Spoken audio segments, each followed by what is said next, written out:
Please tune in.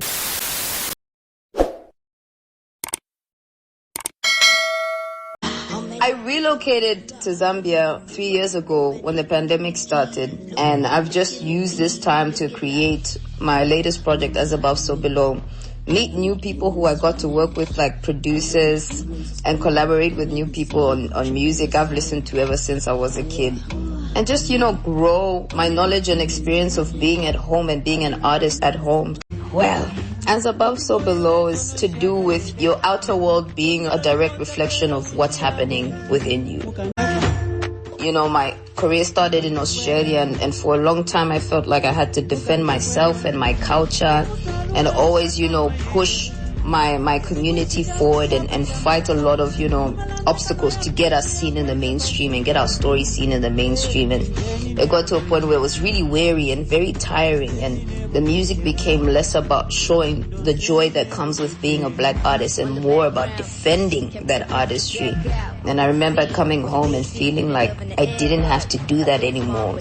And I felt like I was actually showing what was within me and the emotions that were within me outwardly versus, making sure you're the ambassador and you look strong. And apart from just the environment, what else was different that you brought with that? If you were stuck in Australia, this would have been a very different album. Yeah, I'd also say visually, the approach to storytelling has changed as well. We were very into Afrofuturism when we started out. We still are, but we're more into the cinematic lens of that now.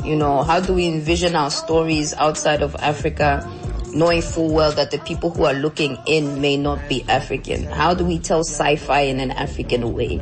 How do we tell things that, you don't necessarily see our cultures in, and how do we put our cultures in that? So for me, things like Lane, where I got to, really embrace my love of sci-fi. I knew it was going to be weird and I knew it was going to be different for people, but I knew it was a step that I wanted to take towards, expanding how I show my visuals and how I show my music. And I worked with amazing artists from South Africa, 2 directors from South Africa, Rara Nembad and Imran Christian, and they just expanded my own knowledge of how we can take our stories and expand them.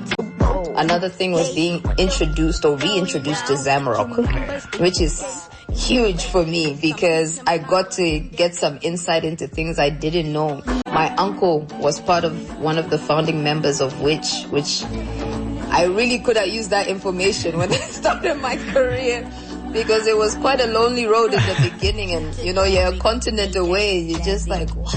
I don't think my parents get what I'm trying to do, or my family understands. And then you realize that there was someone who pursued this before you and had the same passion and drive.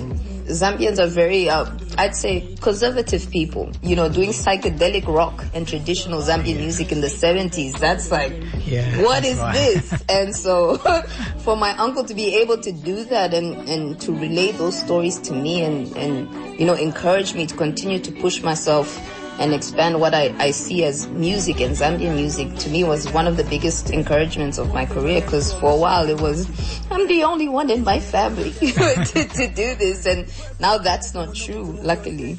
And your sister's an artist too, right?